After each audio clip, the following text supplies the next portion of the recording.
Hello, and welcome to the start of a remarkable story.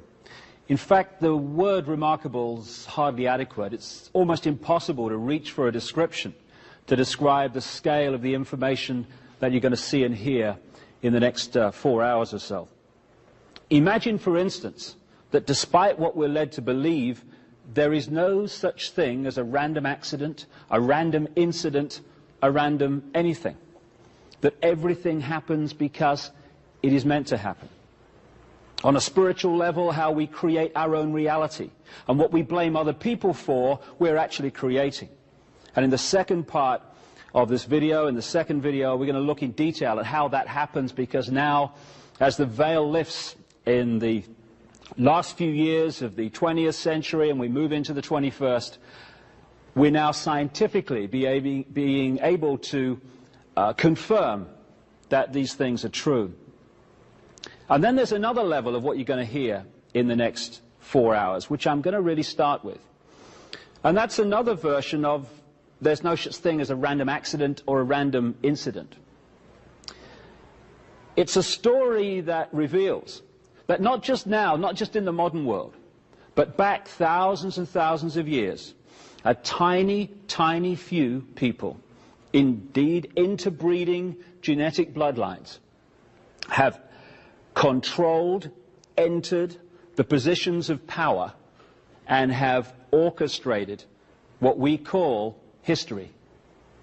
So that wherever you look, increasingly as we've created the technology to become a global society, increasingly this tiny little clique, the tribe or the brotherhood as I call them, have been able to orchestrate the major events and therefore the direction of the world on a global scale, and a scale that beggars belief. What I've already said is staggering to the perception of life that most people have, that we're encouraged to have, that we are programmed to have. And I feel a bit like the cow who walks in the field, and you've got the herd of cows in the field there, and they're munching away, and their reality is that every now and again the big truck comes and it takes a few of them away, and wherever they think they go, I don't know, another field, on holiday, whatever. And then this other cow comes into the field and says, hey, you got to listen, or you won't believe what I've just found out. You know when they put those cows and some of us in that truck and they take us away every now and again, they're not taking us to another field or on vacation. What they do is they take you down to this big building, and they slit their throats and they bleed them dry, and then they cut them up and they hang them on hooks, and then they put them in little packages and put it in the supermarket. And then them humans come along and buy us and eat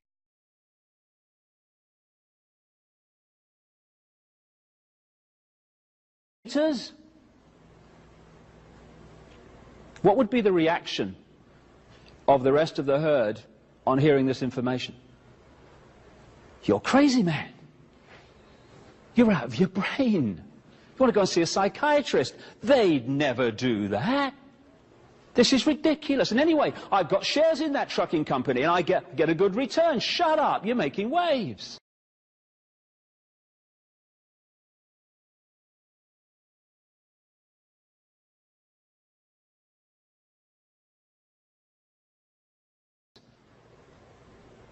And yet, all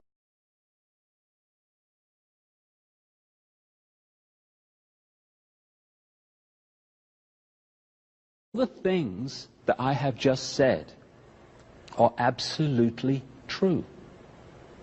It's just that the herd will not believe them. And what's happening now as we unfold across the millennium and beyond, and the perception of life dramatically changes. What in the past would have been considered ridiculous, extreme, and nonsense is increasingly, through documented evidence, not from some theory, being confirmed as true. A very, very few people run this planet and control your life, and yet you have the power to control your life. You just give it away. And that's the point. When I talk about a few people running the world, understandably, people come back and they say, well, it's not possible, mate. Can't be done. Too many people. And it can't be done by physical means, by soldiers at the door and soldiers in the street. You can do that in a small area, but you cannot control billions of people physically, just like you can't control a herd of sheep or a herd of pigs physically if they don't want to be controlled. In England, a little while ago, we had a remarkable example of that, in the sense that 2 pigs actually escaped from a slaughterhouse. They were just about to go through all that stuff I've just been talking about, and they got away. What they said was, instead of just following the herd and just accepting that that's what you do, they thought for themselves. They expressed their uniqueness. They broke out of the herd, and they ran away. And this became a major national news story day after day after day, because all these different people and agencies were dispatched to catch the 2 pigs, and they couldn't catch them for days and days and days, because they were trying to catch them physically.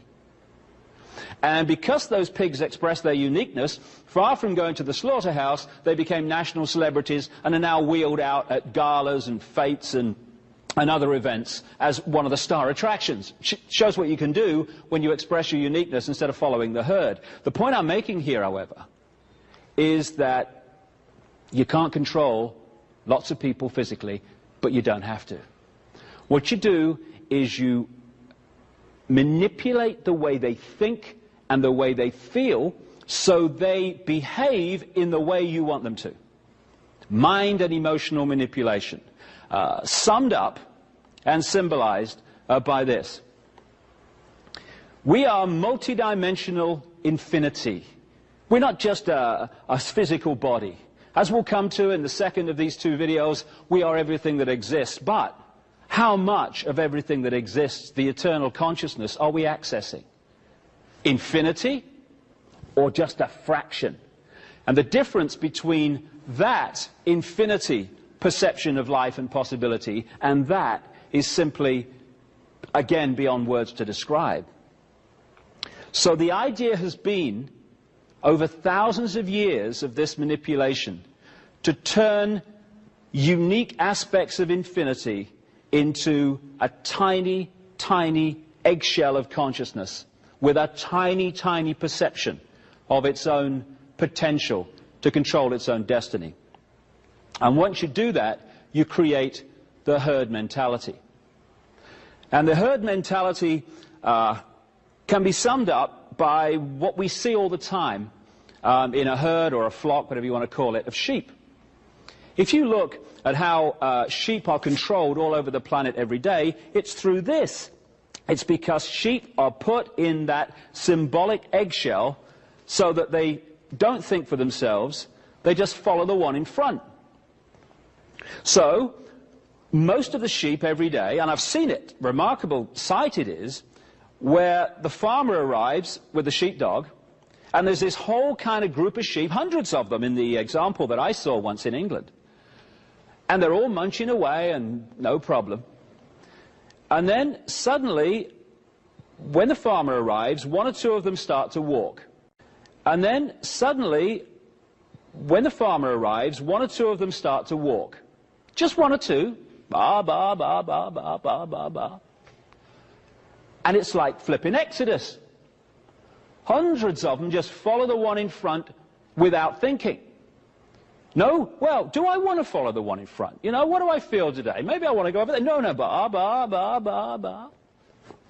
And then you've got the tiny few who don't immediately succumb to that and follow that and concede their uniqueness to that, and they're given the extra dose of fear by the sheepdog. Row, row, row. Oh, all right then. And that 4-letter word, fear, is what controls the world.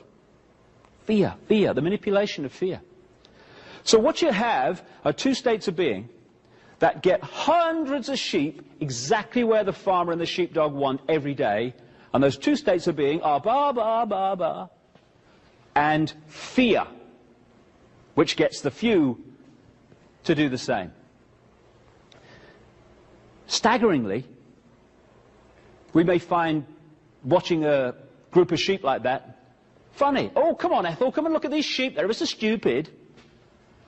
And yet, the human herd, because that's what we've become, has out-sheep the sheep. Because we have actually dispensed with the sheepdog. We police each other. It has become a crime to be different. Anyone who's different from the norm gets ridicule or condemnation.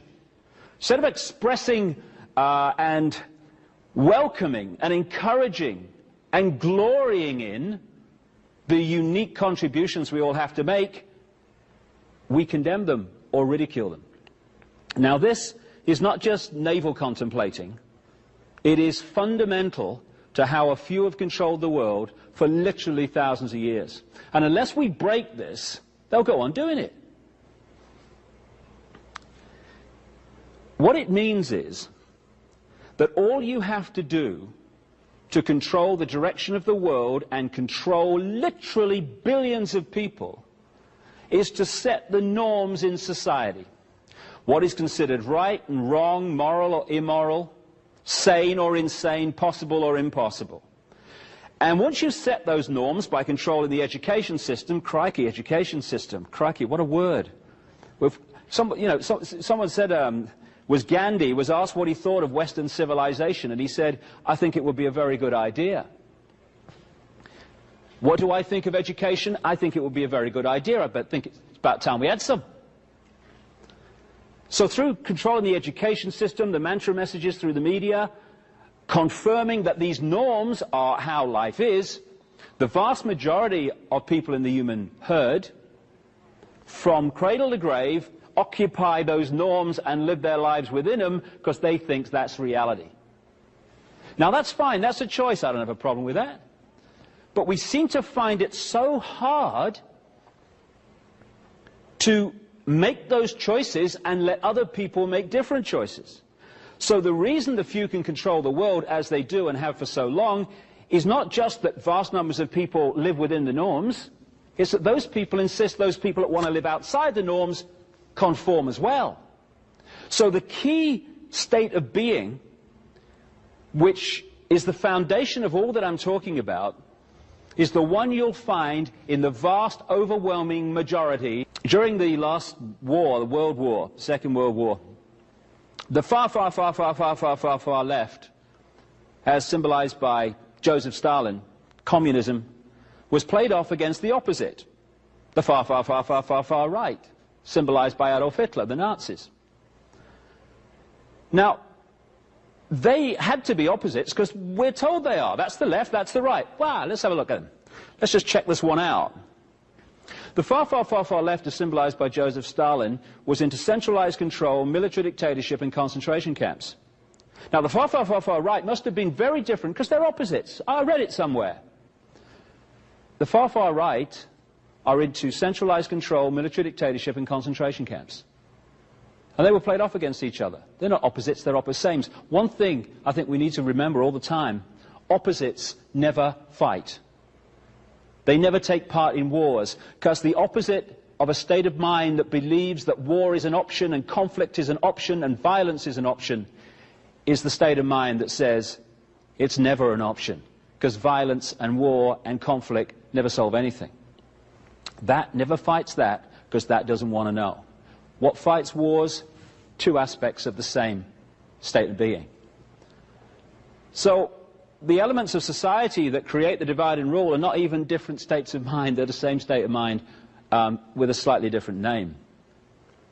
Now, going on from this imprisoning of the consciousness into what I call the eggshell goes something else very important. Well, this is the structure that has allowed this control by the few of the many to go on throughout this period I'm talking about. Because if you're going to hold people in that eggshell of perception and thought and possibility, you have to keep from them vast amounts of information that would set them free. Set them free to understand that the world is being controlled in the first place, and also set them free from their own sense of limitation. So throughout this period of time, the same structure can be seen, and it can be symbolized, as you see here, by a pyramid. You've got a tiny, tiny few people at the top of the pyramid who hoard the really advanced knowledge, the knowledge that would set us free if we had access to it. And the rest of the pyramid is fiercely compartmentalized. So the further you come down into the mass of the people, the less that knowledge is in circulation, until you reach the point where it's hardly in circulation at all. And this structure of knowledge in the hands of the few and the masses kept in ignorance is one that goes on again and again and again, and without it, frankly, this manipulation simply couldn't happen, and the world would not be as it currently is and has been for thousands of years. And the nature of some of this information, years ago, as we'll come to as we tell the chronological story in a second, maps of the world existed, which for instance, the ancients knew that the American continent was there. The idea that Christopher Columbus was the first European to discover the American continent, I mean, it's just ludicrous. I've just seen a pig fly across here for a start. I mean, it's just crazy on basic evidence. And if you had maps of the world and the mass of the people didn't know they existed, that again gives you a significant knowledge which most people don't have. But now we're in what you might call the modern world. We're in a situation where fantastic technology exists outside the public arena, which we don't know about. And if we did, it would be a very different world. A little while ago, when I started to get a bit of a profile in this information, I was invited to a meeting with a guy in America who works for the CIA as a scientist, against his will. And he told me of the amazing technology that has not just been available more recently, it's been available for decades. Technology that would create abundant growth in deserts without water, end of famine in Ethiopia and other places in the world. That would give us all the power and warmth we need in our homes, in our businesses, in our factories, without using polluting fossil fuels and these other sources which are doing such damage to the planet. Technology which could cure cancer and so-called incurable diseases exists now. Why don't we have it? Because it would set us free, it would give us choice, and choice equals freedom.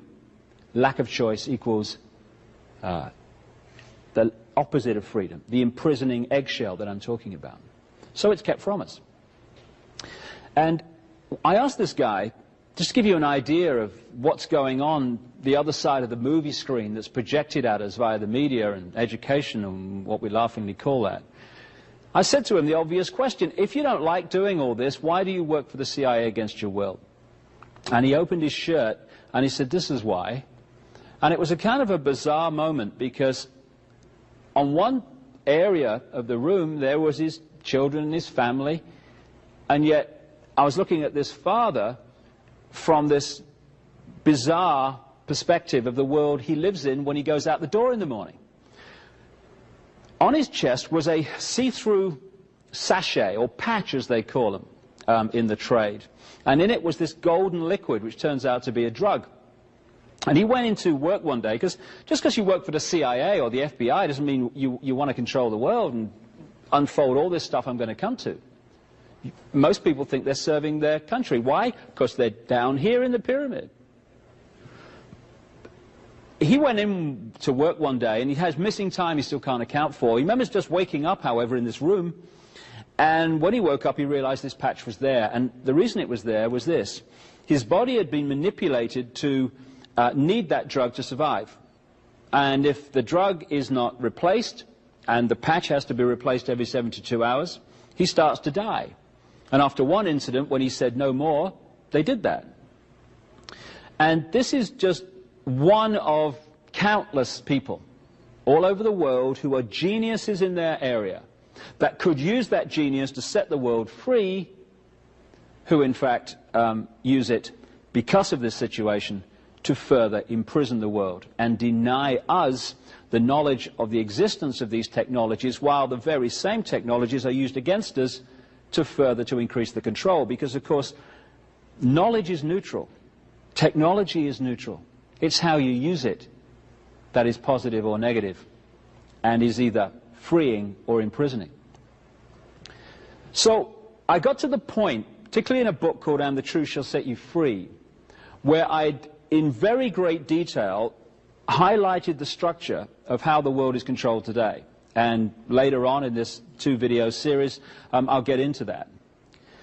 But then you look at it, and you look at the scale of the structure and the detail of it and the way it works and the way all these different apparently unconnected institutions are actually connected, and you say, well, this could not have been put together in a few weeks, a few years, a few decades.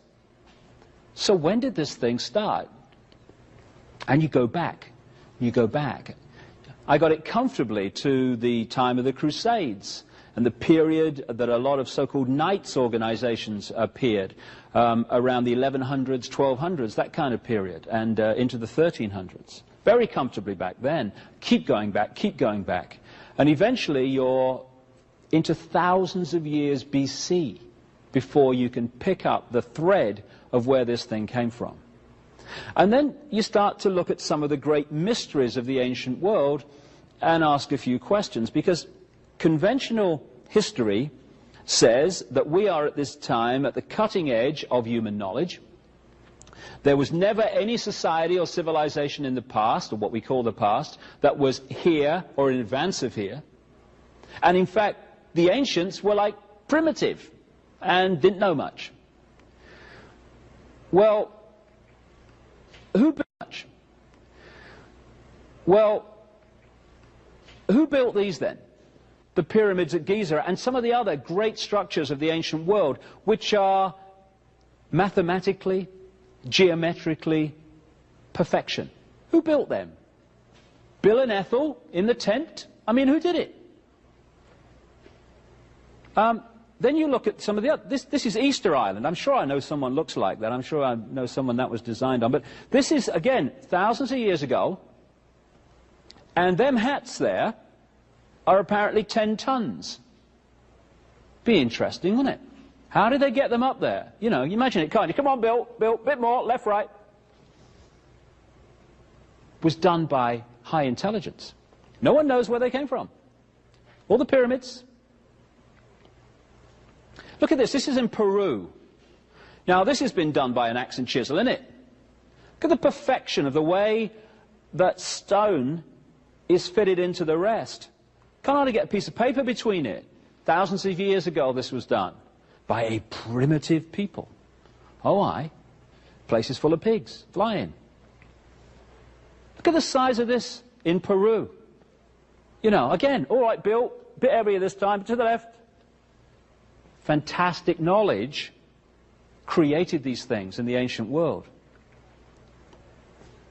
This stone there in the center is one of 3 weighing 800 tons, called the Trilithon, in a place called Baalbek, in what we now call the Lebanon. Thousands of years BC, that was built. And those 800-ton blocks had to be moved at least a third of a mile. Primitives did that. I read it somewhere. Must be true. He had letters after his name, the guy that said it. This is the Nazca lines in Peru again, on the Nazca Plains. There you have a situation where, in the ancient world, they scored away the top surface to reveal the white underneath. And amazing depictions of birds, insects, and animals were created in this way. And some of them were only discovered in terms of what they were when we rediscovered, and I emphasize the rediscovered how to fly in this century. Because some of these things can only be seen from 1,000 feet, apparently. So there's a bird and here's a spider. Again, the Nazca lines. How did they do that, these primitive people all over the world? Because they were not primitive. In the sense that there was a group within ancient society that had amazingly advanced knowledge. And that's the knowledge that's been hoarded and passed over to the few into the modern world that is still used to control us and always has been used to control us. And it's amazing. You know, people talk about prophecy. Well, here's a confirmation that prophecy is absolutely fact and not some myth. On an ancient hillside, or not an ancient hillside, but a hillside with an ancient depiction of something on it, in Devon, in England, here's an incredible prophecy of, thousands of years later, the arrival on Earth of Bill Clinton. Bill comes into this in many ways. Sorry, my eyes are watering. It's all right. Cameraman's looking a bit pale as well. But Bill Clinton, again, President of the United States, as we'll see, all this stuff about, Monica Lewinsky and all that stuff is actually obscuring what Bill Clinton's really involved in and what he's really connected to. Because, again, we're watching, day after day, a smokescreen and an illusion behind which the truth is. So, in the ancient world, there were people with fantastic knowledge. Where did that knowledge come from? I put this picture up just to emphasize the nonsense of how the idea that extraterrestrial life doesn't exist, how ridiculous it is. There are billions of stars in this universe. It's apparently estimated, I was reading, 1 billion in this galaxy. How many galaxies in the universe? That's just the physical universe. What about all the other parallel universes? What we call creation is alive with life. And yet it's become a situation where you're ridiculed if you talk about extraterrestrial life over the years. You get people saying, hey, he thinks there's other life in the universe more intelligent than me, And you think, darling, I've seen a cup of coffee more intelligent than you.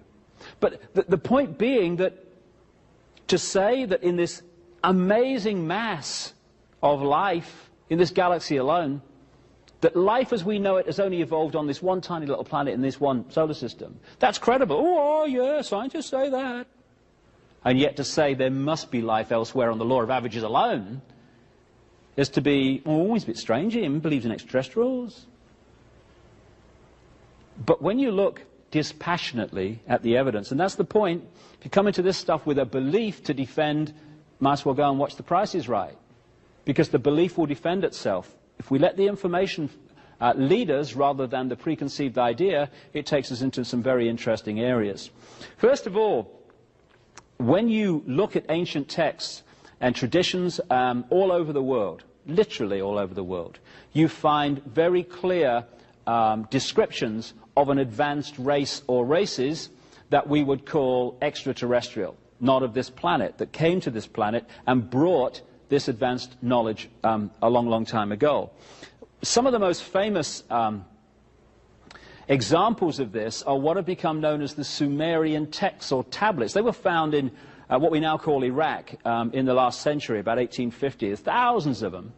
And they've been translated by a number of people, most famously a guy called Zecharia Sitchin. People think he's the only one that's done it because of the publicity and stuff that he's got in his books, but many other people have done it, and actually have come to a slightly different interpretation than him. But the common theme of all of them is this, that a group which the Sumerian tablets, which were buried around 2000 BC, something like that, that they talk about this group they call the Anunnaki. In Sumerian, those who from heaven to earth came, which is the basic translation, but those who came from the high place and down to the earth overall is the feel of it.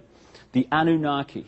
And when it talks about these Anunnaki and the tablets and stuff, and here's an example of just one of the so-called cylinder seals that were found among them, depicting various things.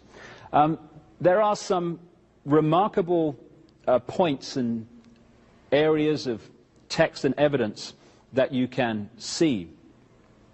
First of all, there is remarkable knowledge in these texts of planetary, solar system, universal, astronomical knowledge that has only been confirmed in this century, and sometimes even more recently. In the text, for instance, they describe what Uranus and Neptune look like in a way that's only been confirmed in literally the last few years. They depict the solar system with planets that have only been found in the last century and the 20th century. How did they do that? What they say is the knowledge was brought by this Anunnaki. But it's more than that, because it talks in some detail about how this Anunnaki interbred with humanity, creating a hybrid race. And you find this theme all over the world. You find it in Genesis, in the Bible, which is a rewrite, when you do the research, of the Sumerian stories. So we get the theme of the sons of God, who interbred with the daughters of men. But when you take that back to the Hebrew, just one step, you find that that phrase, sons of God interbred with the daughters of men, actually says sons of the gods interbred with the daughters of men. And every time in the Old Testament you see the word God, it's translated from a word meaning gods. And it's clear to me that we have been misled and we've misunderstood the difference between the gods, symbolically extraterrestrials in the ancient world, and God, which is all consciousness, all energy, everything that exists. So these Sumerian tablets very much confirm this ancient race. Now, again, when you look at other cultures, you find the same stories. In the ancient Hindu cultures, the Vedas, their ancient holy books, you find descriptions of the gods flying in flying machines, which we would call aeroplanes or UFOs or flying saucers, whatever. And when you take the common theme around the world, it's very clear that in the ancient world was a race or races of very, very high technological knowledge. And this was the knowledge that built the pyramids. This was the knowledge that built all those ancient structures which conventional history and archaeology simply cannot explain. Now, this area here of what we call the asteroid belt would seem to be very, very significant. If you take Zecharia Sitchin's translation of the Sumerian tablets, the detail of which I have a problem with, I must say, here and there, they talk about, according to his translation, that a planet called Nibiru, the planet of the crossing in his translation of the Sumerian, came into this solar system a vast, vast amount of time ago.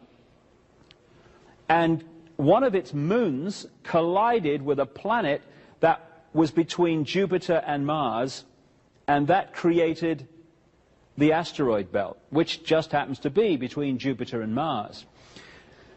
That's one interpretation of what happened, but there are others, and I've come across a scientist, a friend in America, who's been researching all this for 30 years, and he is convinced from a large amount of different evidence that actually something different happened, not least because at a major corporation he used to work for, they did a study, the physicists at that corporation, into what must have happened to the solar system, because when you look at the planets and how they spin and how fast they spin and all this stuff, it's very clear that some major, major disruption has happened in this solar system. It's affected not just the Earth, but also the other planets. It's a major cataclysm. And they came to the conclusion, which basically supports the theme of a guy called Immanuel Velikovsky in the 50s, who was ridiculed for saying that what we now call Venus went through this solar system, devastated Mars, and almost destroyed the Earth. But these physicists are actually supporting the basis of that.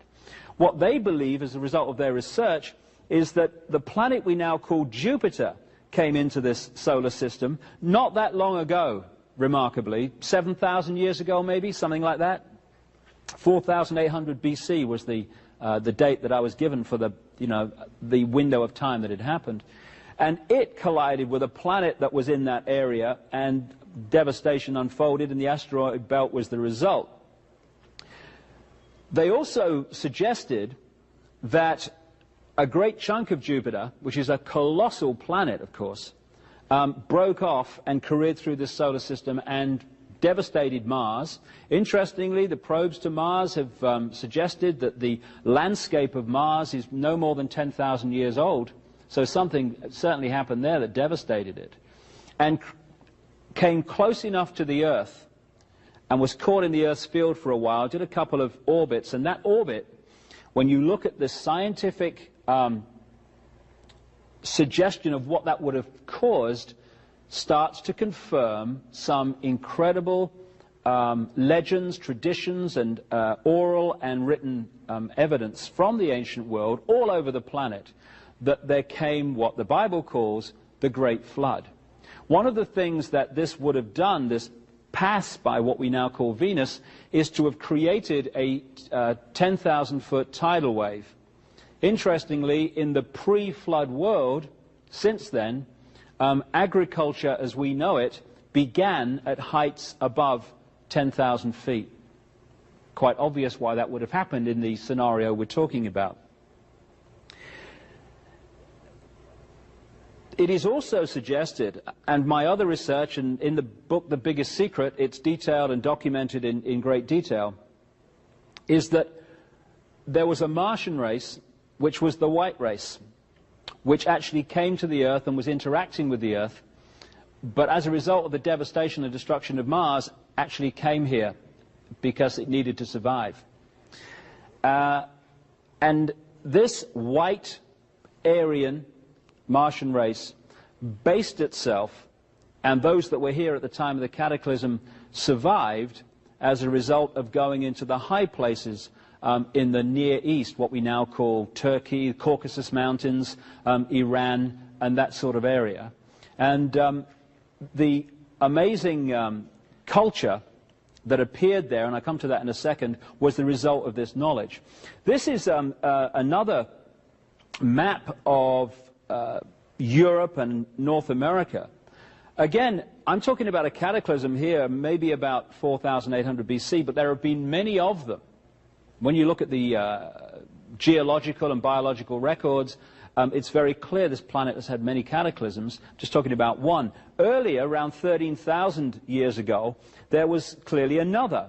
And that area, which they call Appalachia, which is now sea, was actually land in that window of 13,000 years ago. What we call the Alps, what we call the Himalayas and the Andes, those fantastic mountain ranges, only reached anything like their present height around 13,000 years ago. So the Earth, while we've lived through quite a stable period in known human history, actually changes its face from time to time, quite obviously because of various events. Atlantis was supposed to have been one of the ancient cultures back in the ancient world which had this advanced knowledge and was destroyed by cataclysm. And again, this is a theme all over the world when you look at the ancient texts and oral traditions of this land of high technology, of high knowledge that was destroyed by cataclysm. And so once this cataclysm and cataclysms had unfolded over this period of time, 13,000 down to 7,000 years ago, that kind of window, a number of them, that great ancient civilization of knowledge, what the ancients called the Golden Age, was wiped from the face of the earth, and we started again. But we started again with different levels of knowledge. Among the survivors of these upheavals were the mass of the people who survived, or the representatives of them, who were still in ignorance, and then again there were the few who had the knowledge. So it all started again. Same structure, and we've moved into the modern world where we're now at a point where we were a long, long time ago before these cataclysms wiped that civilization from the face of the earth. So what we're looking at here is the area that they concentrated on, where the white race actually came out of in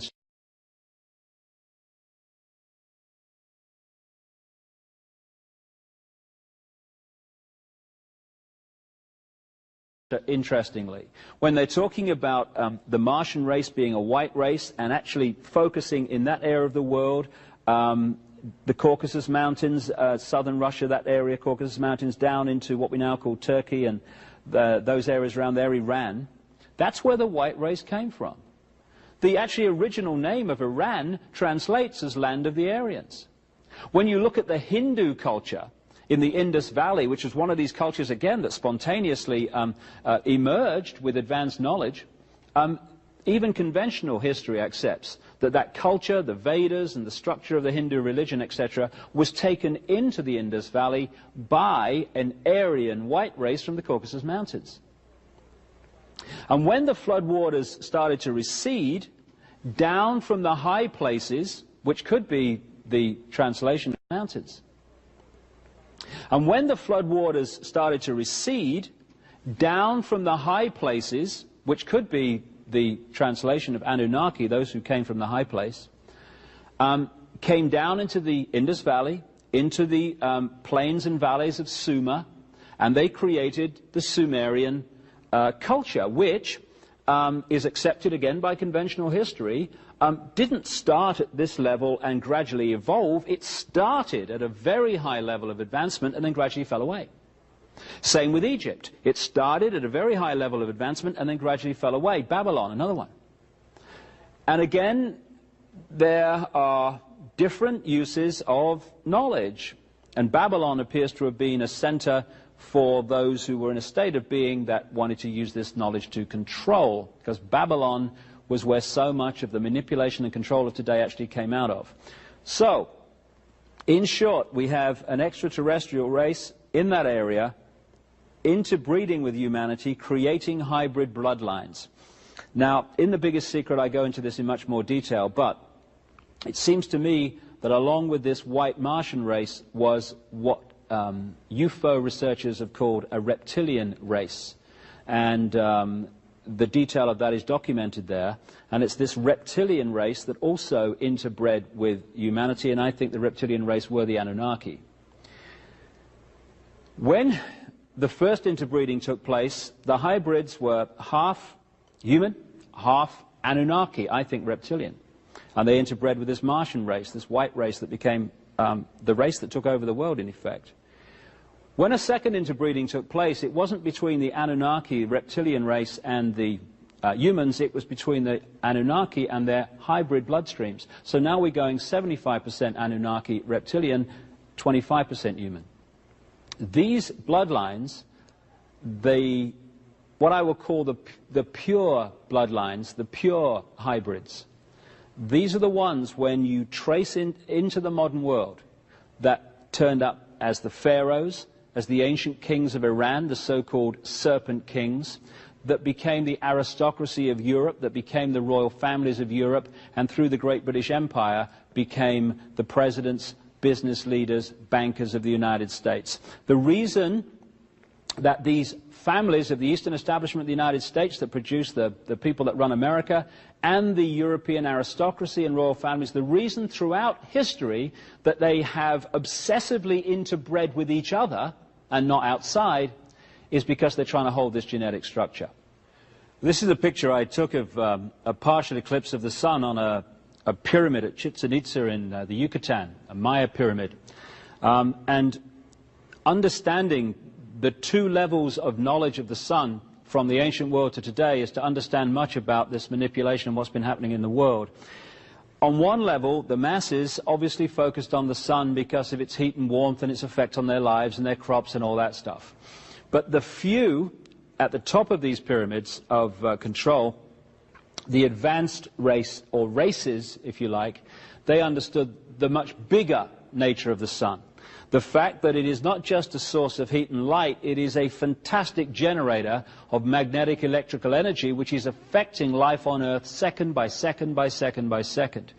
And so, in summary, what you had here was a white Martian race which its hierarchy had this knowledge, and this Anunnaki reptilian race, and you'd have to see The Biggest Secret for the enormous documentation of that being true, and they also had this knowledge. And below both, you had the mass of the people who didn't have this knowledge of the sun and much else.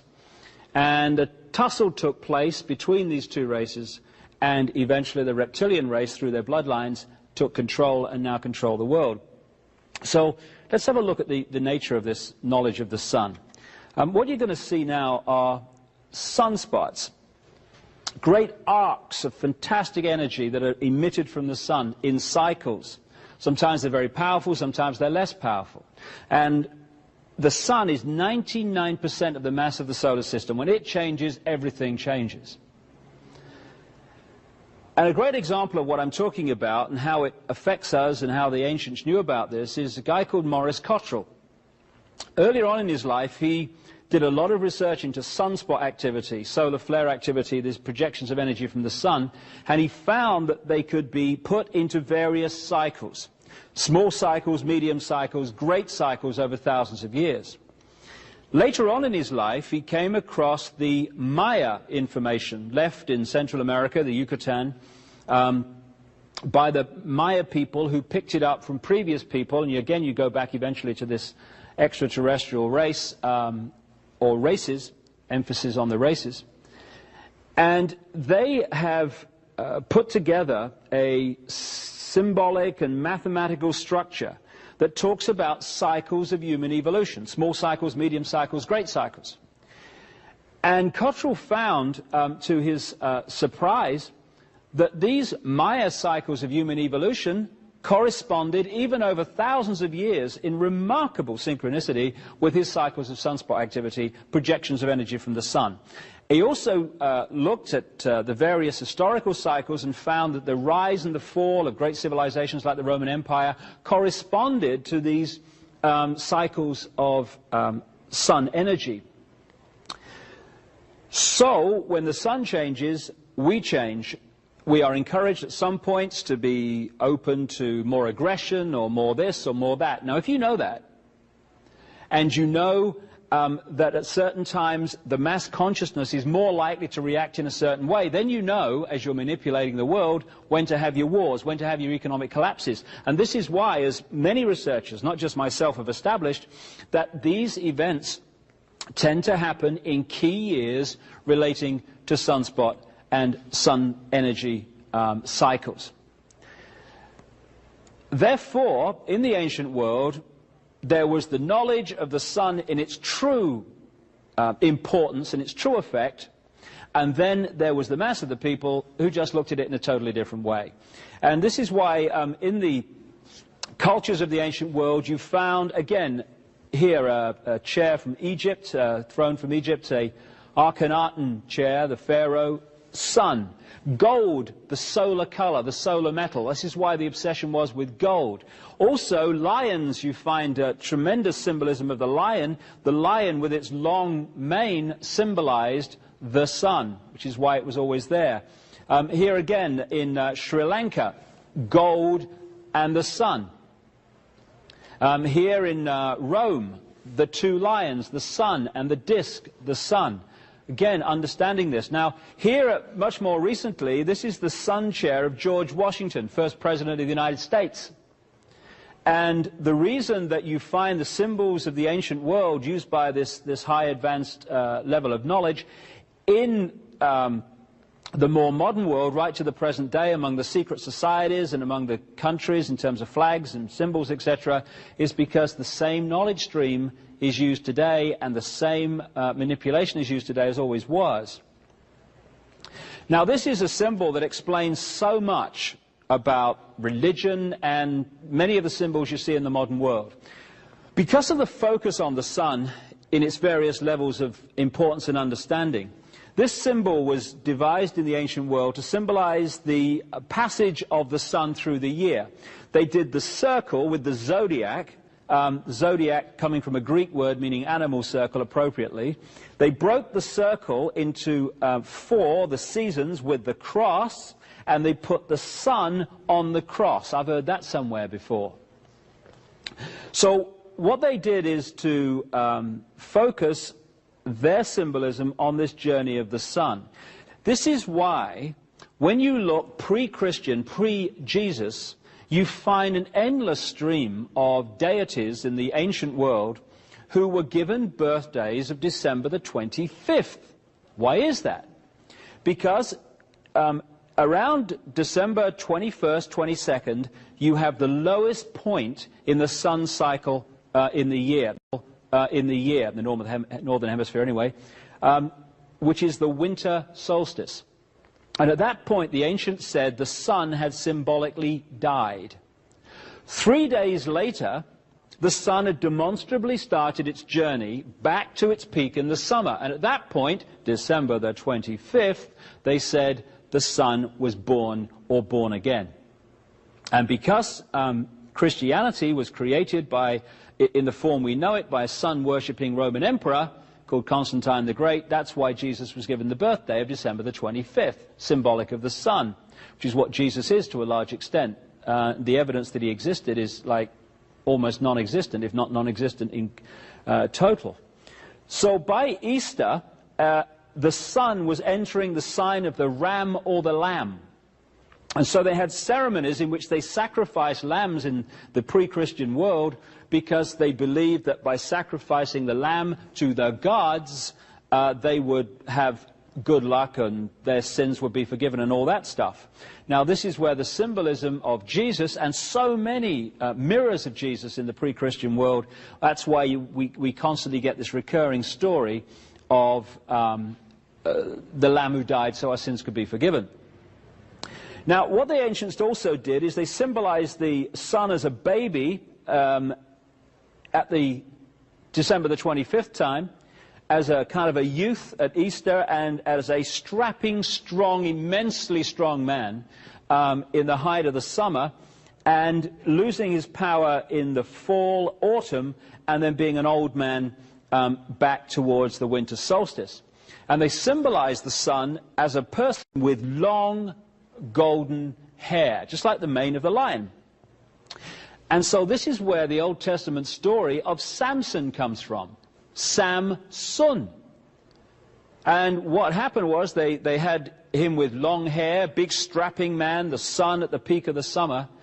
And then what happened in the story, he started to lose his strength. And what happened to make him do that? He had his hair cut. The rays of the sun were getting less and less powerful as he entered the house of Delilah, Virgo the Virgin, which is the astrological sign as you're entering into the fall. And so so often, and again in The Biggest Secret, this is documented constantly, this is why you get constant stories which we are asked in the masses to take literally, therefore a prison religion emerges, when in fact they're symbolic, and often symbolic of the sun. So, this is what this is, the Celtic cross. It's the circle and the cross, the symbol I've just had on the screen. This is NATO. NATO is a wholly owned subsidiary of this brotherhood, this group of bloodlines, the reptile-human bloodlines, the hybrids that run the planet. Again, this is the CIA symbol. Again, there's the cross with the sun on the cross. And this sun symbolism is something that you can read this brotherhood by.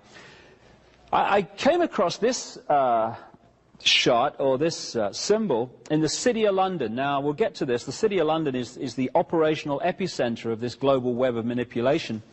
And this is across the road from St. Paul's Cathedral. And again, you see the same symbolism, and on the center you've got the black sun.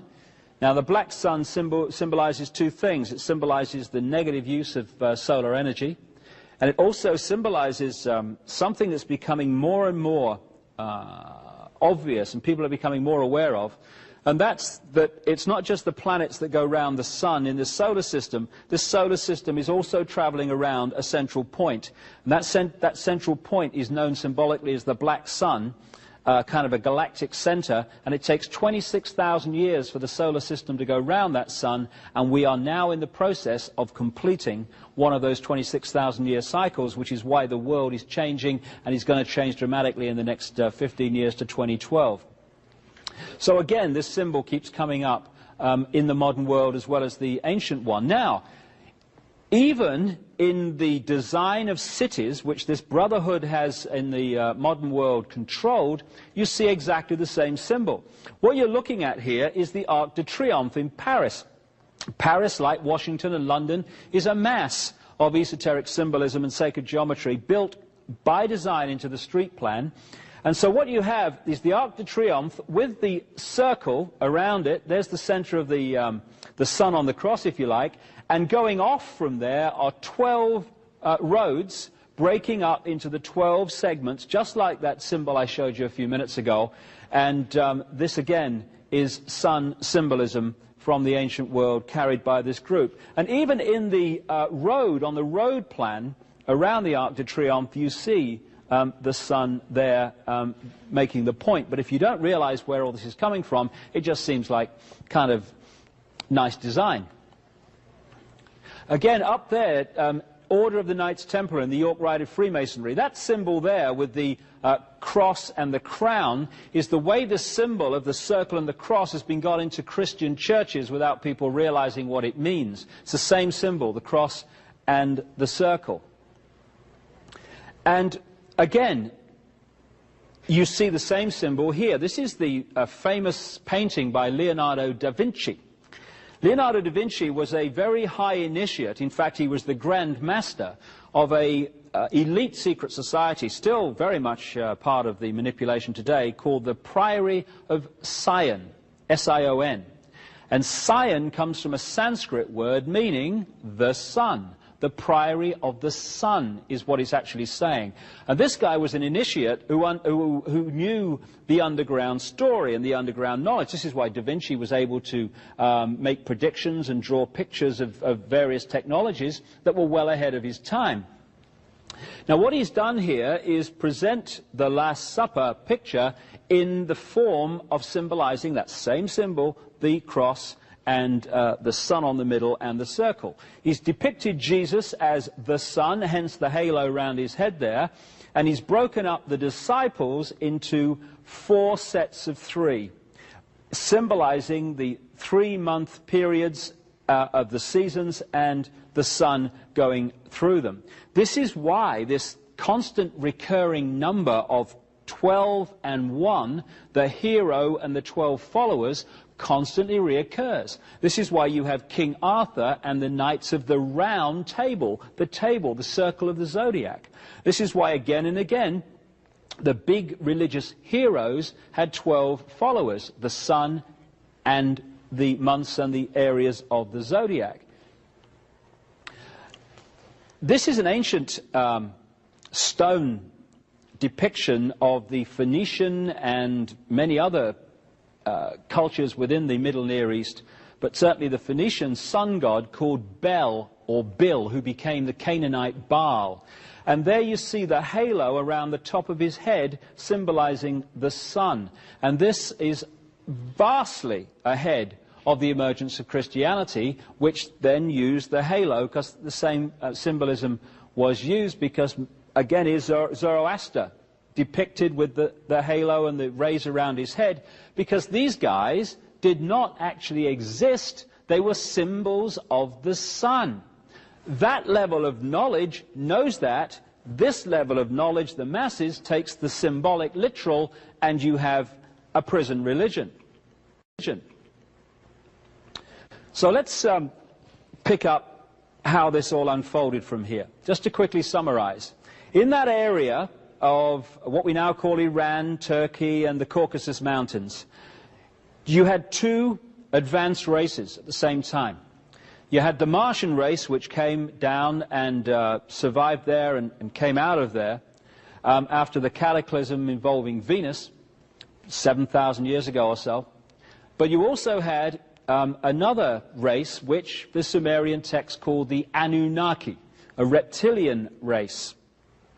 And they interbred in this program, or programs that are described in the Sumerian texts. And interestingly, they describe how this Anunnaki did this interbreeding by using what we would call test tube methods. Now, of course, when these tablets were found in 1850, the idea of creating life in test tubes, utterly ludicrous, no longer. And so you had the interbreeding between the white race, the Martian race, and the Anunnaki. And the outcome of that was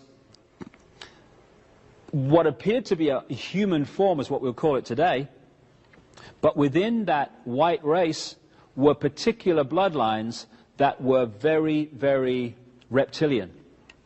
And again, you have to look in detail in The Biggest Secret to see the enormous documentation of this, but it's these bloodlines, this particularly the white, reptilian, the Anunnaki, Martian bloodlines, that actually have run the world ever since.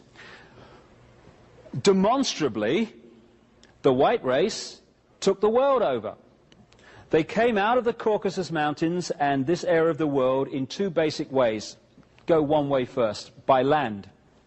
They came out of the Caucasus Mountains, and incidentally, what do Americans call white people? Caucasian. Why do they call them after some mountains in the Near East? Because that's where the white race came from. They came across land into Europe, and they changed their names. They were the Scythians, they were the Sumerians, they were many different names, and if you follow the movement of people, you find that they became the white race of Europe. They became the Anglo-Saxon race, because the Angles and the Saxons were simply different names for the same race. They became the Scandinavian peoples, they became the British, they became the French, they became the European white race. And within this white race were these Anunnaki bloodlines, these reptilian bloodlines. And these were the ones, when you do the research and the genealogy, that ended up again and again and again in the positions of power. Political, royal, economic, all of it. And so, not only did they come across land in that way, much earlier, around 3000 BC, through a white race called the Phoenicians, they went by sea to Britain. And what we call the British culture, which of course has had such an effect on passing on that culture to the rest of the world, is actually the Phoenician culture. It comes from the Near East. And the proof of that is endless in the artifacts and the legends and the stories that have been left.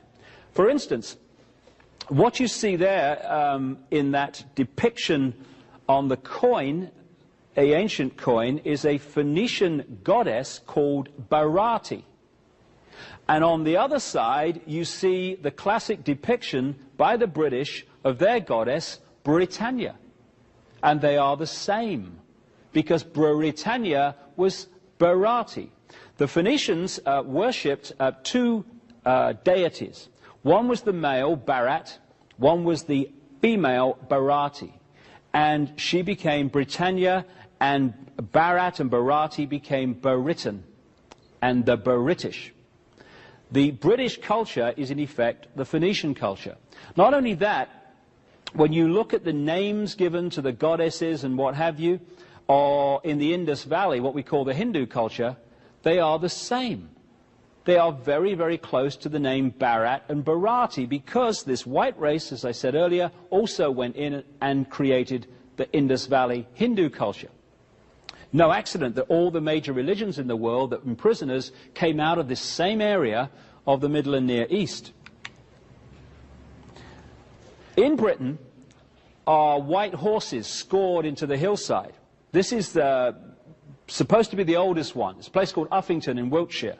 And it's been dated to around 3000 BC.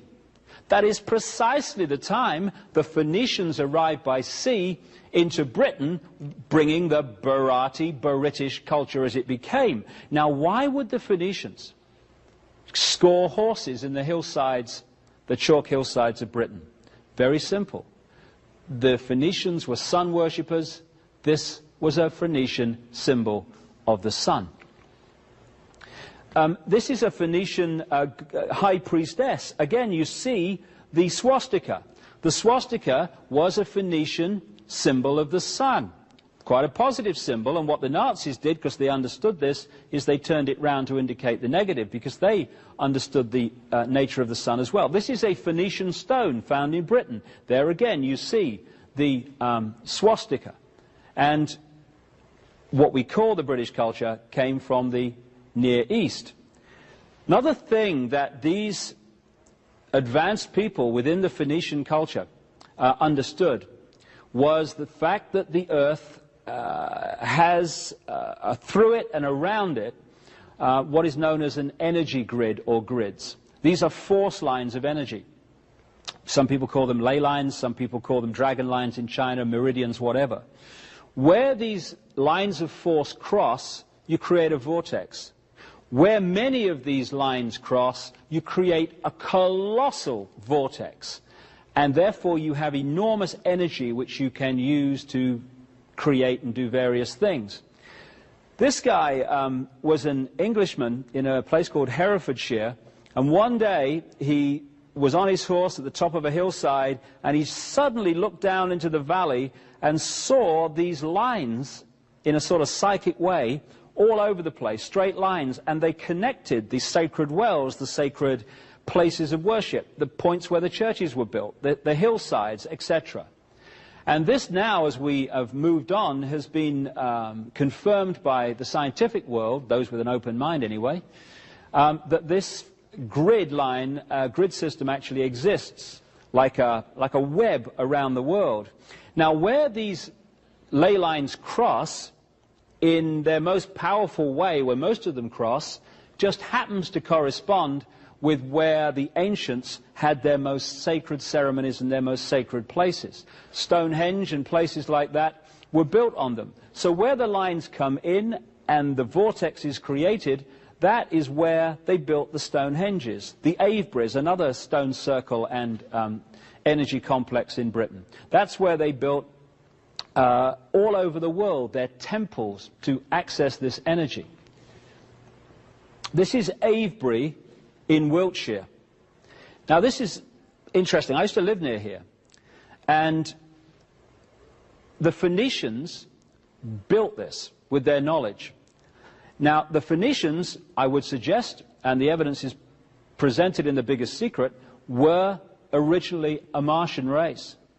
What people like Richard Hoagland have found, who's investigated the Cydonia region of Mars, where they've found pyramids, etc., and other non-natural creations, is that if you look at the way that the various pyramids and non-natural points relate to each other in this area of Mars called Cydonia, and non-natural points relate to each other in this area of Mars called Cydonia, and then you place them over Avebury in Wiltshire, England, they fit almost exactly.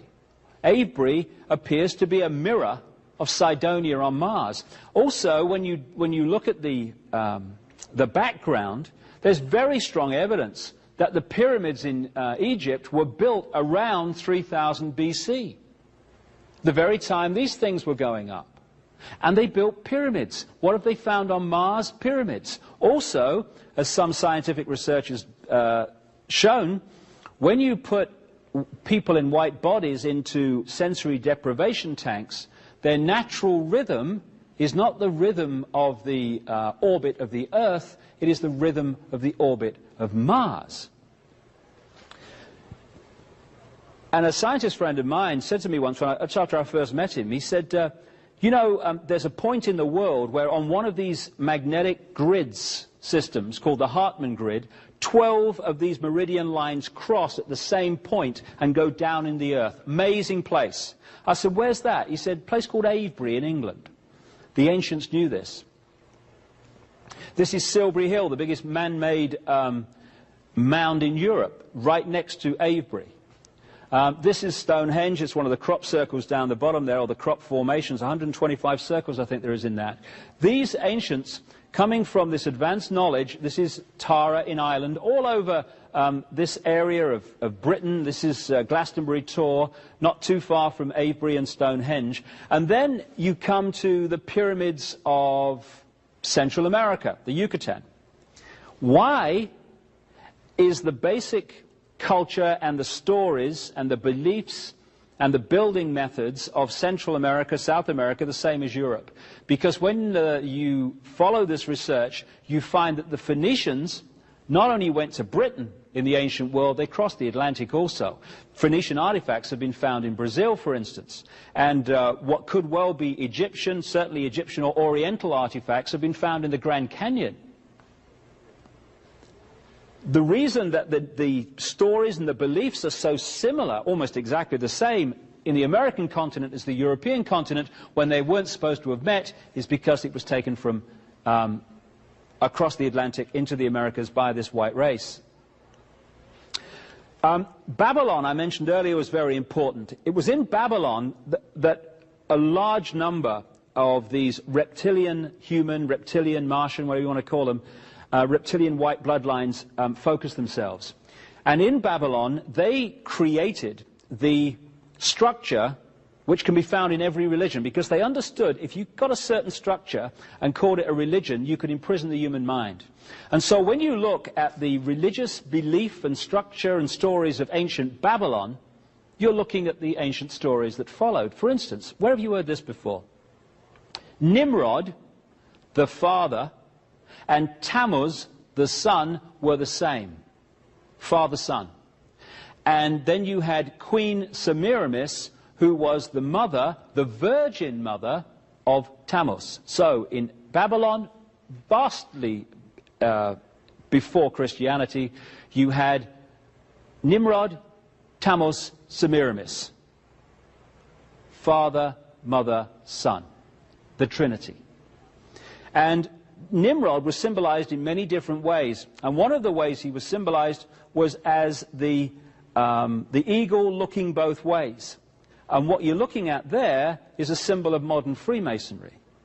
The symbols of the modern secret societies that control the world to this minute are the symbols of ancient Babylon and this period where this area of the world where it all came out of. Incidentally, another aspect of Nimrod died with a lamb at his feet, was put into a tomb, and when after 3 days they pulled the stone back, there was no one there. I think I've heard that somewhere before too. This is another sun god who didn't exist, called Mithra. In Persia, Rome, and in Mithra, artifacts have been found even in Britain. And what did they say about this guy, Mithra? He was born on December the 25th. He was born to a virgin mother. He died so our sins could be forgiven. They brought gold, frankincense, and myrrh to his birth. And that they called him the vine, they called him the Lord, the shepherd. All the things you see in the New Testament, you see said about Mithra. And where the Roman Catholic Center is now, the Vatican, on that site, they found Mithra artifacts, because it was a place of Mithra worship. And Mithra ran right up into the Jesus period, and they basically changed the name of Mithra to Jesus, and we had another religion. What they said about Jesus on the right there, and what they said about Horus, the son of God of ancient Egypt, was identical. Because Nimrod, Tammuz, Semiramis in Babylon, when these reptile human bloodlines took over the culture of Egypt, which had been started by the white race, the Phoenicians, they just transferred the same story and called it different names. So Nimrod, Tammuz, Semiramis in Babylon became Osiris, Isis, and Horus in Egypt. And again, right across the world, in different cultures and different eras, you see different names for the same deities. There seems to be a mass of names, very confusing. In fact, they're different names for the same deities. The cross is supposed to be a Christian symbol. It's not. It goes back as far as history goes back. This is a standing stone with a cross. Here we have Mother Mary holding Jesus, except that we don't. This is how the Egyptians symbolized Isis holding Horus. And again, in my book, The Biggest Secret, you'll see massive documentation of how this story just goes on being repeated. The initiates know what it means, the brotherhood. The mass of the people are asked to take it literally. What actually turned Christianity into the religion it became, and who decided what Christians believe to this day, was a Roman emperor called Constantine the Great. In 325 AD, he called a meeting of bishops in the early Christian church to his palace at Nicaea, now Iznik in northwest Turkey, and there the Nicene Creed was created. After they'd had a punch-up and ripped up documents and all that stuff, they decided the Nicene Creed would be as it is to this very day, and that's what Christians are supposed to believe.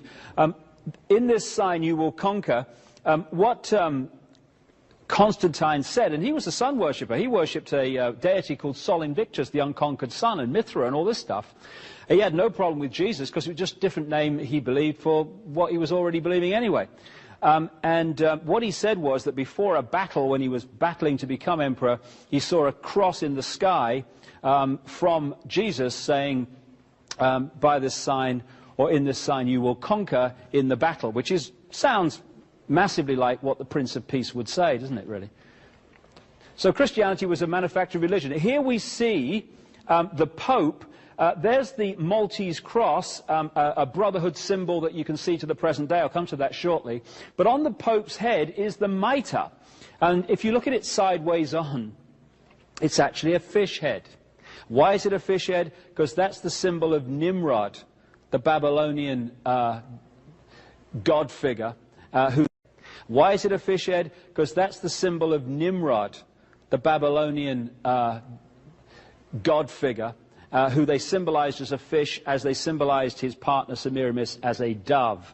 And this is where the fish comes from in Christianity, as well as the House of Pisces. So basically, and the Biggest Secret documents this in detail, the Babylonian group moved home to Rome, the New Babylon.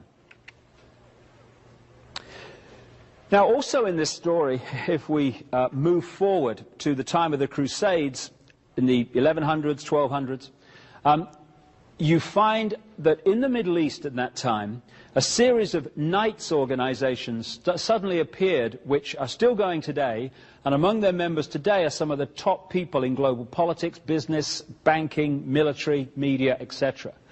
They were the Teutonic Knights, which relate to Germany. They were the Knights Hospitaller of St. John of Jerusalem.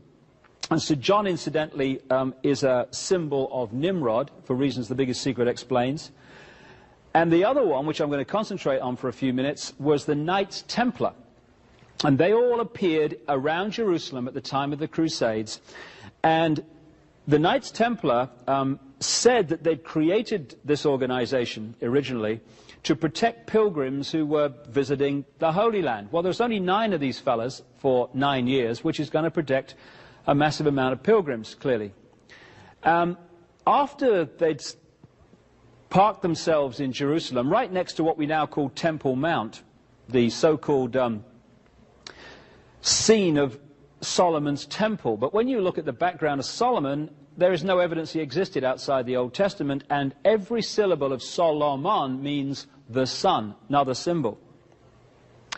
Anyway, after 9 years in the Jerusalem area, next to the Temple Mount, suddenly things started to move very rapidly for the Templars. Some of them went back to Europe, and they started signing up the noble families of Europe, and particularly France to start with. And to join the Templars, you had to give them all your wealth. So they became massively wealthy very, very, very quickly. And they created 2 basic financial centers in their empire. One was in Paris, one was in London. Today, Paris and London are the 2 key centers of the operational level of the manipulation of the world. No coincidence. After a while, however, the King of France, Philip the Fair, who was up to his neck in debt to the Templars, decided that he was going to remove them. Now, this thing about debt's very important. You can follow through these bloodlines out of the Middle East, these reptilian human bloodlines that became the European aristocracy, etc., a number of themes that keep reoccurring. One is creating prison religions based on the basically same story, to keep masses in ignorance. 2 is satanic ritual and blood drinking and such human sacrifice ceremonies, which are still going on today to the same deities they did in the ancient world. And thirdly, the scam, where you lend money that doesn't exist to the population and charge them interest on it, which is what happens to this very day, of course. The debt we call debt in the world is actually debt that doesn't exist. It's just figures on a screen. There's no money involved at all. It's just a thought form. So what happened with the Templars is that they played this scam because they were part of this stream, and they got the crown heads of Europe up to their neck in debt to them, just as their successors have the governments of the world today in debt to them. So Philip the Fair wanted to bring an end to this, and there's more to that story as well. And on Friday the 13th in October 1307. He issued orders, supposedly secret orders, to arrest the Templars on that morning. That's why Friday the 13th has been deemed unlucky ever since.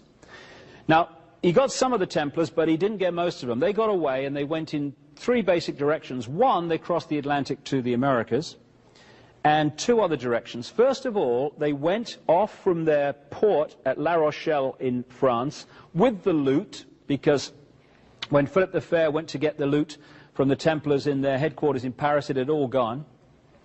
And they went in their ships, one group of them, around the outside, the west coast of Ireland and into Scotland. And there's a reason they did that, two reasons in fact. First of all, Philip the Fair enlisted the support of the Pope to purge the Templars. But Scotland, with Robert the Bruce, etc., was in conflict with the Pope at the time, and therefore excommunicated, and therefore the Destroy the Templars order didn't apply in Scotland at that time. And also a tremendous number of these bloodline families out of the Near East, these reptile human bloodlines, came out of northern France and Belgium, what we call that area now anyway, and went into Scotland almost en masse. Within 150 years, these bloodlines were running Scotland, and they have the names today that we think are Scottish. We go, Hamilton, Orkney, and MacDougall, Orkney. Scottish? No, no. They came out of that area of northern France and Belgium. And they were the same bloodlines. Robert the Bruce was one of them, that the Templars were connected to. So the Templars went into friendly territory. And they went underground because of the purge, and they re-emerged eventually as the Scottish Rite of Freemasonry. This is why the biggest secret society in the world today that pervades world politics, business, banking, the media, etc., is called the Scottish Rite, after this tiny country at the top of the British Isles, because that's where the Templars went when the purge happened. This is a Knights Templar. You'll see the red cross on the white background. That was the Phoenician fire cross or sun cross.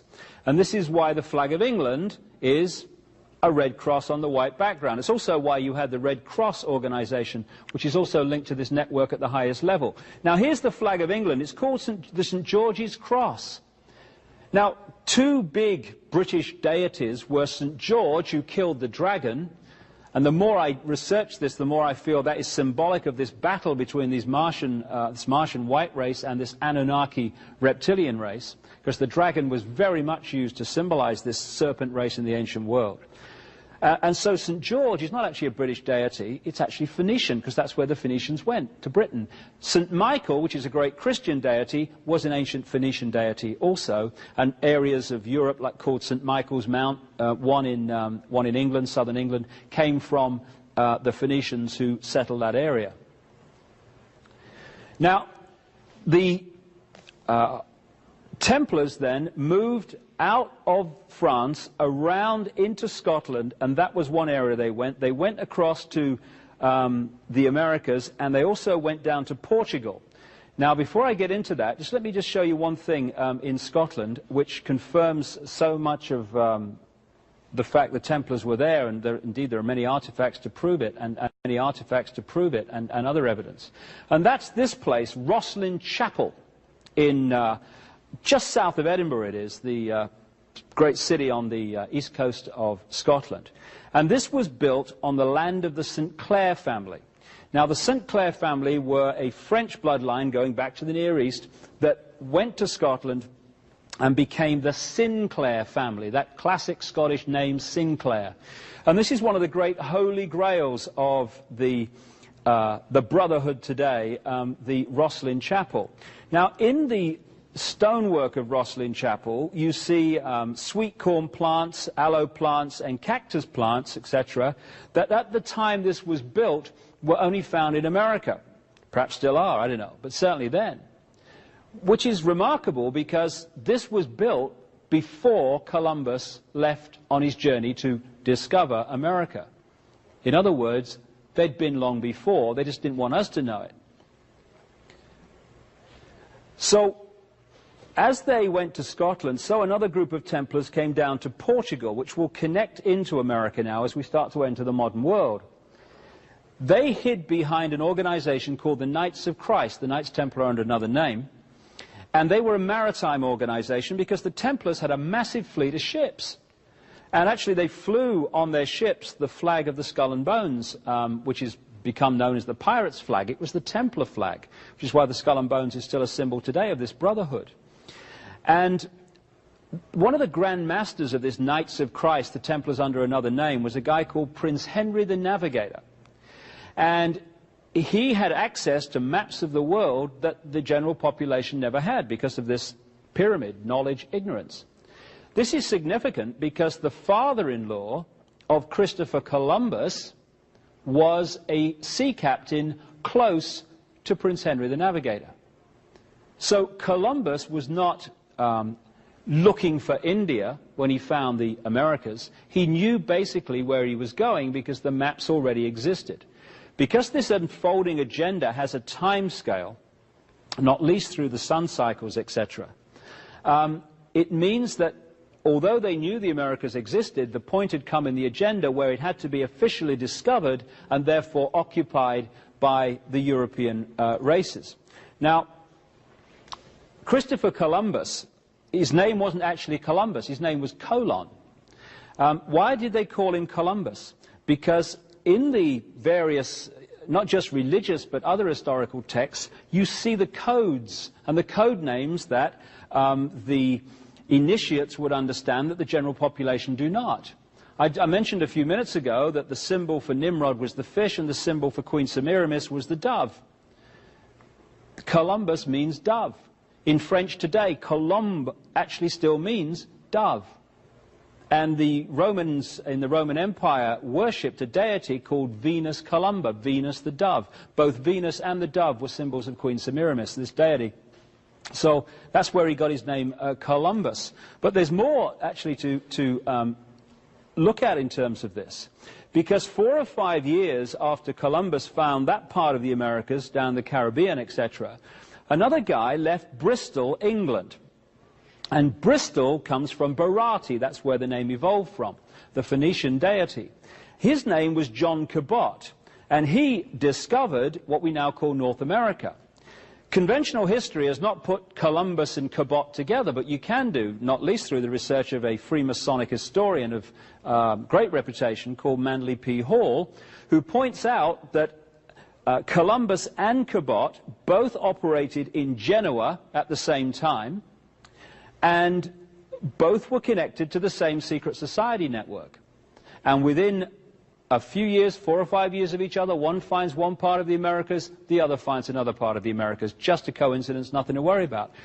What was actually happening was the time scale had come to take over America, and it moved on after that.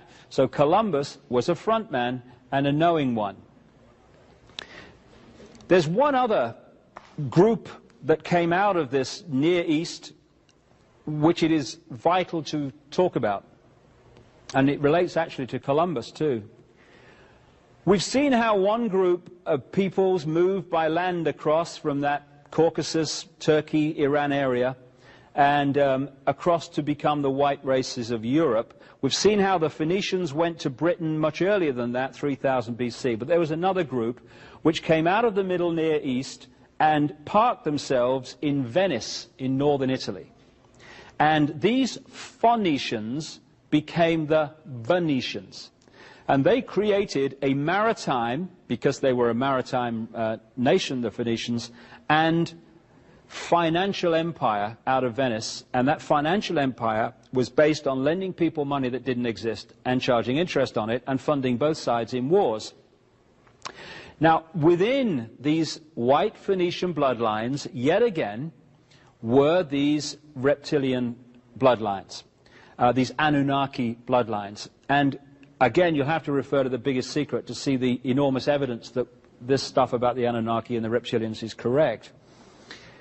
While they were in Venice, this group of Phoenicians Anunnaki became known as the Black Nobility because they started creating titles for themselves and taking over titles that already existed, and they got this nickname, the Black Nobility.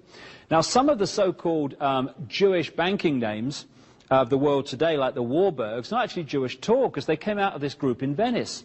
The Warburgs, who were fundamental in creating the Federal Reserve, the so-called Central Bank of America, which is privately owned from people in Europe, the Warburgs were called the Abraham del Banco family in Venice, and they became the Warburgs when they moved up into Germany and Europe. So eventually, this black nobility in Venice moved north through Germany and centered themselves in Amsterdam. In 1688, one of this black nobility called William of Orange was manipulated onto the throne of England as William III. With that, this whole shebang moved across and created its epicenter in London. So at that point, those bloodlines that had gone much earlier through the Phoenicians into Britain and those that had come cross land and also through Venice actually came together in London. It was William of Orange, a few years after he became king, who signed the charter that created the Bank of England, and the central banking system was created. It was after that time that the City of London financial district became the center of global finance. And it was after that time that we got the great British Empire, when these bloodlines were expanded from Britain all over the world. When these bloodlines were expanded from Britain all over the world, to Africa, to Australia, to Asia, to the Americas. And what started out in Babylon and the Near East and moved outwards now went global because of the British Empire. People say that because the British Empire and these European empires have actually contracted since then, that it can't be true that the world's still controlled from London and these cities. But there's two ways of controlling people. One has a finite life, one can go on forever until someone exposes it. The first one is overt, in-your-face control, the dictatorship, where Britain controls this country and controls that country. The people in that country know where they are. They're controlled by an outside force, like the Russians during communism and the Germans during Hitler. That has a finite life because eventually, when you know where you stand, you're going to rebel against that control. Much more subtle to replace that overt control with covert control, where people are controlled, but they don't know that they're controlled. People don't rebel about the fact that they're not free if they think they are. So what happened as the contraction came of these empires, not least the British Empire, is while on the surface it seemed to be over, left outside in those countries, back in those countries, were the bloodlines and the secret society network, which has continued to control those countries from this point on. Because what happened in that ancient time is that you had the positive use of knowledge, and they created mystery schools and secret societies in Egypt and elsewhere to pass this advanced knowledge on in a positive way. You then had this other force, largely out of Babylon, that also created mystery schools and secret societies for very different reasons, to pass on the advanced knowledge only to the chosen ones that they chose. And they created the institutions, these same secret societies, in the public arena that sucked that advanced knowledge out of circulation. Not least the Inquisition, when, 2 minutes into this video, I would have signed a suicide note during the Inquisition. So therefore, you had a situation in which the knowledge was passed on to the few, and the institutions created by that secret society network to suck it out of public circulation. Eventually, and people like Manly P. Hall have documented this, that negative use of knowledge, that negative structure of mystery schools and secret societies also infiltrated eventually and took over the positive mystery schools and secret societies. So we reached a point eventually where knowledge was passed on only to the few at the highest level who had a malevolent intent, and it was sucked out of the public arena big time. So the structure today is basically this. The epicenter on operational level is in London. That's where the global agenda is decided. And in these different countries, like America, the United States, South Africa, etc., you have bloodline branch managers, as I call them, who run those particular countries in line with a centrally decided and coordinated agenda. In South Africa, you've got the Oppenheimer family, who are the bloodline controllers of South Africa before and after Mandela. Control the stock market, the diamond mines, and the gold mines and the other industries and the media. In America, the bloodline branch managers are the Rockefellers and the cartel of the Eastern establishment, who get their orders from the centrally coordinated epicenter in London and Paris, particularly London, and they run America in line with that. So wherever I go, in the 20-odd countries I've talked in and researched in so far, the same policies, the same structures exist because they're coming from a central point. And the world is controlled, therefore, by a very, very few people. One of the bloodlines centered in London are the Windsors. In The Biggest Secret, I expose some stunning, breathtaking information about the real nature of the Windsors and the bloodlines. These are black nobility bloodlines who go back through this story that I've been talking about, and that's why they have so much power and so much wealth and so much influence, because they're meant to, but not for long. Now this is Ben. Everyone knows that the founding fathers believed in freedom in America. Well, some of them might have done, but some of them didn't. Because what happened in 1776 and afterwards, when America to this day believed it was becoming an independent nation and free, what happened was that overt control of the Americas through the colonies was replaced by covert control. America has never been free of Britain's influence and control to this very day, and it's about time it was. And people like Benjamin Franklin, and I document this in detail in The Biggest Secret, were agents of British intelligence and the British Crown. This guy was parked in Paris as an ambassador in Paris, and he spent tremendous amounts of time in London. More than that, I said earlier that one of the common themes of these bloodlines through history is blood drinking, satanic ceremonies, etc., human sacrifice. That's what this guy was into. He was one of the top Freemasons in America. He was a member of key Freemasonic lodges in France, which created the French Revolution, like the Nine Sisters Lodge. And he was a member of a really elite secret society and satanic human sacrificing, blood drinking operation in Britain called the Hellfire Club, run by a British government minister called Sir Francis Dashwood, and who built underground chambers in his estate at Wickham, north of London, to do the sacrificing and stuff. That may sound amazing, but just a little while ago in the British newspapers, this story broke. Again, while Benjamin Franklin was fighting for freedom for the American colonies, he parked his bum in London. And he lived in a place called 36 Craven Street near Trafalgar Square. Well, they've just been renovating that to turn it into a Benjamin Franklin museum. And bingo, they found 10 bodies underneath the floor, 6 of them children, and they've dated them to the time Benjamin Franklin lived there. They've said, oh, he must have been into body snatching. When you link it to his other activities, I think there's probably another explanation. Thomas Jefferson, again, one of the aristocratic bloodlines from Europe, and a guy who was a member of the Rosicrucian secret society and other esoteric secret societies that carried this knowledge. He just didn't tell anyone else about it. He also owned 200 slaves, Thomas Jefferson, while writing that every man is created equal. Slight contradiction there, I feel. Maybe we're all equal unless you've got a black face.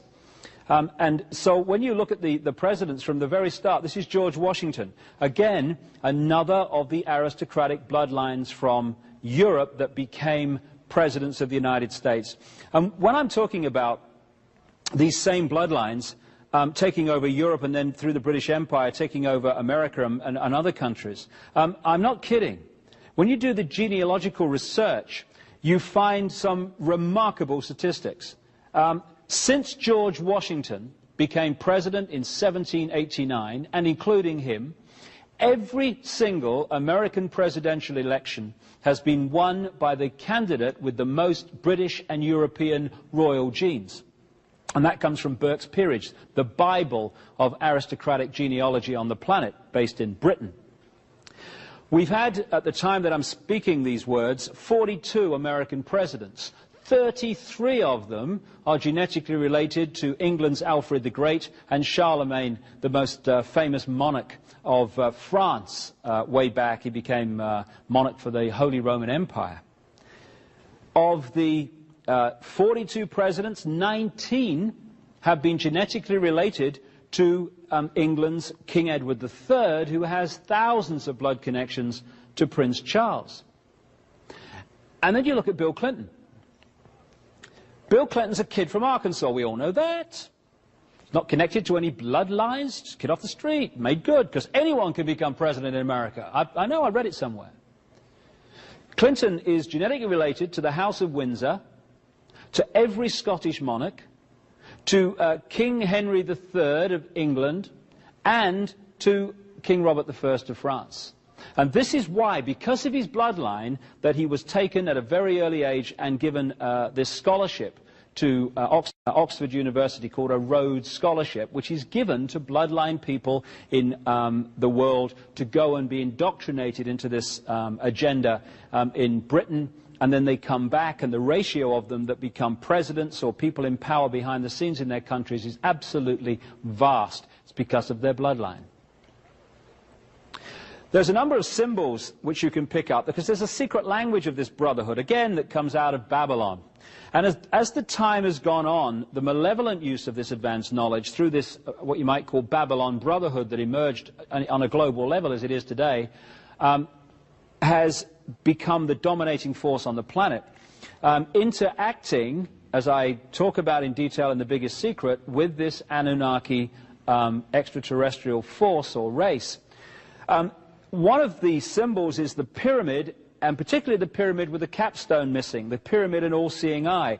This was put on the dollar bill in 1933-34 by Franklin Delano Roosevelt, another of the bloodlines, who goes back to French aristocracy, which connects in with the British. And the symbol you're looking at was actually the symbol of a secret society called the Bavarian Illuminati, which was behind the French Revolution, and it goes much further back than that. So the obsession with symbolism and for other reasons, certain symbols, is phenomenal. People asked a few years ago during the presidency in France of François Mitterrand, why on earth did they put this big black pyramid, this glass black pyramid, next to the beautiful Louvre Museum? People can understand it, because from an aesthetic point of view it was ludicrous. But they built pyramids in Egypt to interact with the energy and to create a particular energy field. They did the same on Mars, it would seem, also.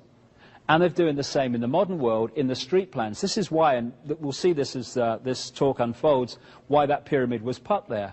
And anyone know where that is? Many people in America will. It's Dealey Plaza.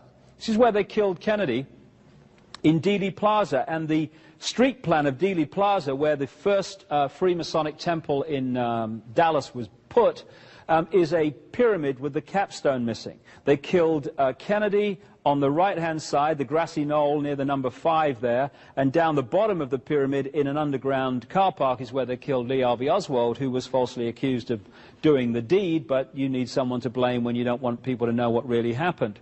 And we'll see as this unfolds, and we'll talk about the Diana situation and her murder in Paris, the obsession with ritual and symbols is unbelievable, and it's one way of reading this brotherhood.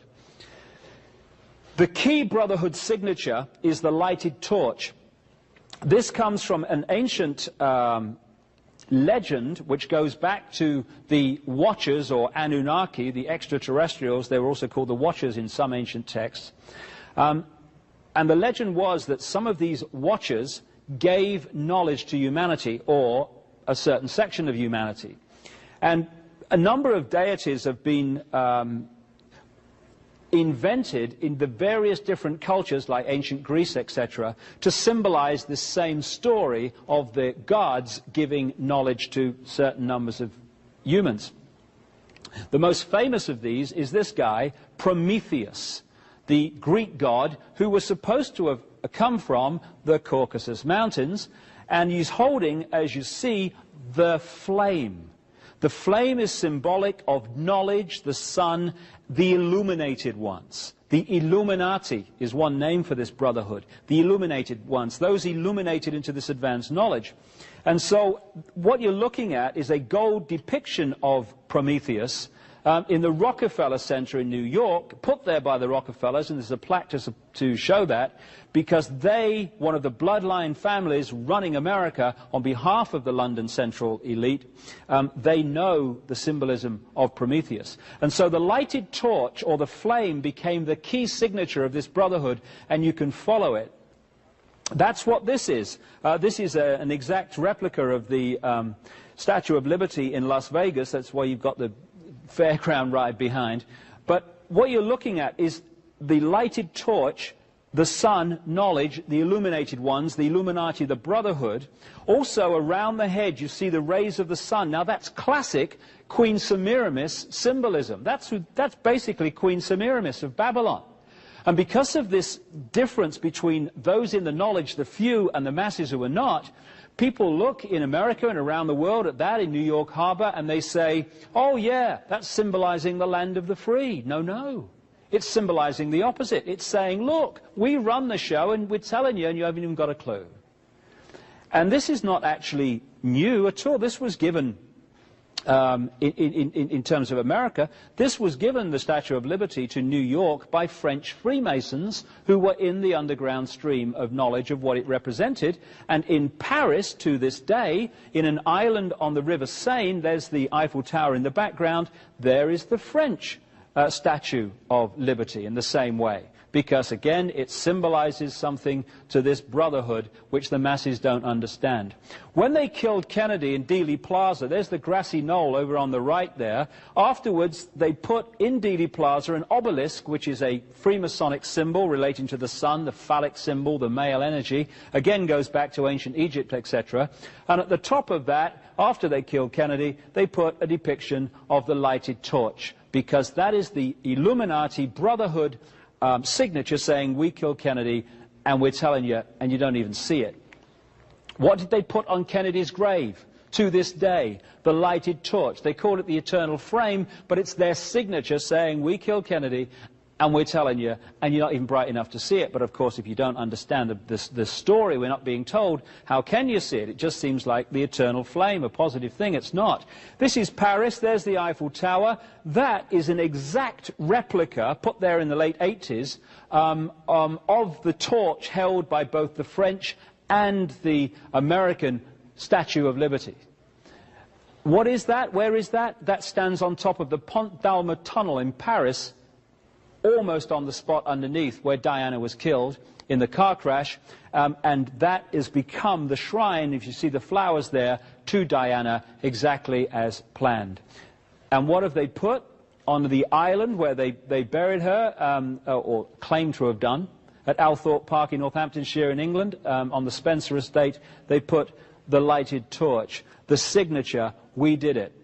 And we'll talk about that a little bit more in a second. There we go on the dime, the lighted torch, the Illuminati. What they also do is create street plans that have all these symbols in them. And when we get to the next video, I'll pick up that in Paris, take it into Washington, and talk about a stream of other things that relate to the basic structure I've already described. And I'll relate it to the assassination, because that's what it was, of Diana, Princess of Wales. And also, when we've looked at the structure of how we're controlled, we can look at the way out of here, because we're only controlled because we allow ourselves to be controlled, because we give our power away. We take it back, all this stuff is over. To summarize this first part, we had the intervention in the human genetic stream in two ways. First of all, a Martian race that came after the cataclysm to Earth settled themselves in that middle Near East area. Not least because during the cataclysm, the only way to survive was to get to a very high place. Agriculture started at 10,000 feet and more. But complicating what would have been normally a simple story of Martians coming to the Earth, a white race, was this Anunnaki, this reptilian race that interbred, creating particular bloodstreams that it could connect with and therefore control. And it's these reptilian human bloodlines that became the bloodlines of the aristocracy and the royal families and the key establishment families of the world, which today, to this minute, still run the show. Their secret language and how they speak to each other and how they further manipulate us will become clear in the next video. Thanks for now.